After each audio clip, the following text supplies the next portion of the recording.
फिलहाल वो कहीं नहीं थे, अब कांग्रेस में। लेकिन अब कांग्रेस में उनका आगे का भविष्य क्या होगा, इसको लेकर अभी बहुत सारे सवाल उठने बाकी है। क्या कह रहे हरक रावत, सुन लेते हैं दीपांकर। उपयोग मेरी किस रूप में मेरा सदुपयोग उत्तराखंड के विकास के लिए, उत्तराखंड के हित के लिए कांग्रेस पार्टी मुझे किस रूप में किस जिम्मेदारी देती है, कौन सा काम लेना चाहती है। इस समय हमारा मकसद सिर्फ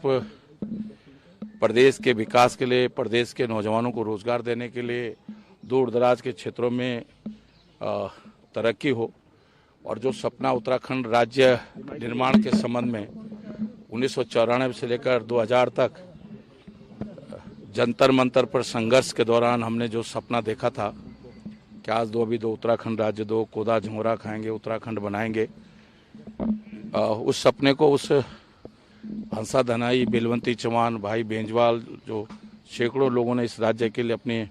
निर्माण के लिए बलिदान दिया है, उनके सपने को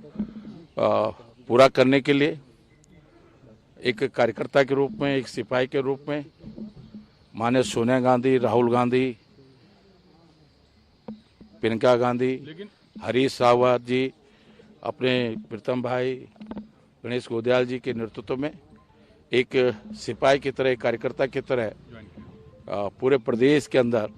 प्रियंका जी सर, ये बताइए, आप तो हरक भाई बेबाकी से बोलते हैं, आपने अपने लिए टिकट की बात रखी या बहू के लिए? देखिए, मैंने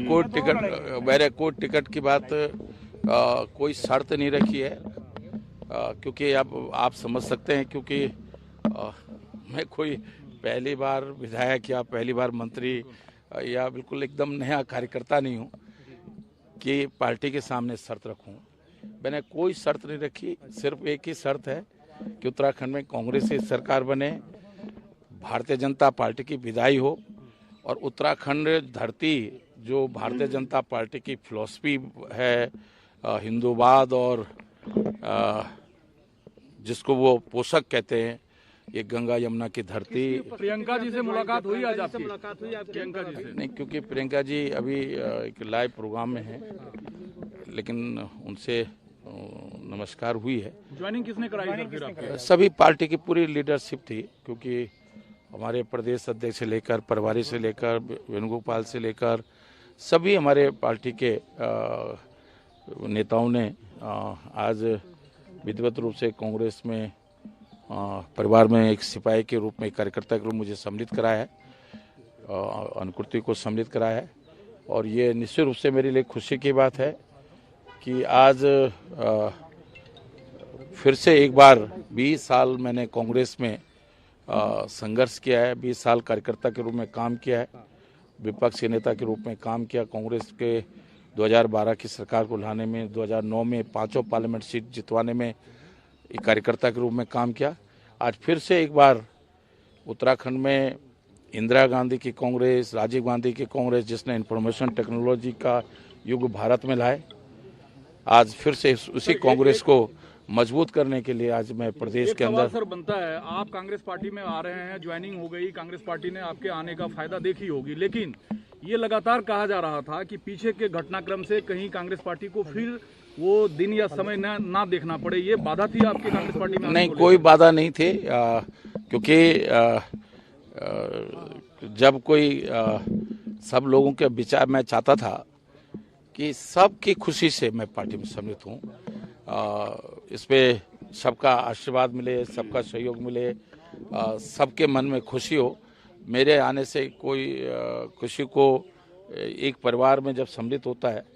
तो परिवार के सभी सदस्यों को मेरे से खुशी हो। और मुझे देखिए, वो ठीक है, एक दुर्भाग्यपूर्ण घटना थी जब हम 2016 में हमने बगावत की। और देखिए, आपने देखा होगा कि बहुत सारे न्यूज़ चैनलों के कार्यक्रमों में भी मैंने माननीय सोनिया गांधी का धन्यवाद दिया। ये नहीं कि अभी दिया हो, पिछले 4-5 सालों में मंत्री, भाजपा की सरकार के मंत्री के रूप में जब मुझे मौका मिला कभी भी बोलने का, तो मैंने कहा सोनिया जी ने मुझ पर लीडर ऑपोजिशन के रूप में भरोसा किया, मैं उनके इस एहसान को कभी नहीं भूल सकता। देखिए, मेरी एक आदत है, किसी ने मेरे ज़िंदगी में थोड़ा सा मुझे कभी बुरे समय में मदद की है तो मैं उसको उस एहसान को नहीं भूलता हूँ। तो सर आपने तो मैं इसलिए माफीनामा भी आपने दिया है जो कोई माफीनामा नहीं है ये क्योंकि देखिए राजनीति में कोई माफीनामा नहीं होता है, क्योंकि आज मैं सोचता हूँ कि इससे बड़ी माफी क्या हो सकती है मेरे लिए कि मैं भाजपा को विदाई देने के लिए एक गिलहरी की तरह कांग्रेस की सरकार को लाने के लिए एक गिलहरी की तरह पूरी ताकत लगाऊंगा। सर कांग्रेस पार्टी एक परिवार एक टिकट की बात कर रही है, देखिए मैं एक बात कहना चाहता हूँ, हमने टिकट की कोई बातचीत नहीं। मैंने देखे भारतीय जनता पार्टी ने ये झूठा आरोप लगाया, असत्य। मुझे भारतीय जनता पार्टी के इतने वरिष्ठ नेताओं से इतना गलत बयानबाजी की अपेक्षा नहीं थी कि मैंने टिकट मांगे, 2 टिकट मांगे। मैंने सिर्फ इतना जरूर प्रहलाद जोशी से कहा था, उसका धामी से सिर्फ मैंने इतना कहा था कि मैं भी 6 तारीख को मार्च को मैदान में लहसुन विधानसभा गया था और वहाँ अनुकृति में, क्योंकि एक सामाजिक कार्यकर्ता में ये हमारी बेटी काम कर रही थी, लेकिन मैंने जिस तरह जोश और जिस तरह उत्साह देखा वहाँ 5-7 हजार महिलाएं वो जंगल वाले एरिया में इकट्ठा थी और उन सब लोगों ने मुझसे एक मांग करी कि साहब रावत जी आप अनुकृति अब तक एक सामाजिक कार्यकर्ता के रूप में काम कर रही है, महिलाओं के लिए काम कर रही है, वहाँ निःशुल्क कंप्यूटर सेंटर चला ली, महिलाओं के लिए सिलाई केंद्र कर रही है, कोविड के समय में दवाई बांटने से लेकर कंबल बांटने से लेकर राशन बांटने से लेकर सारा काम अनुकृति ने वहाँ किया है। और इसलिए वहाँ के लोगों ने मुझसे कहा कि आप इसको हम टिकट हरीश रावत जी ने, हरीश भाई ने बहुत दिल से स्वागत किया है और मैं उनका बहुत हृदय से आभारी हूँ,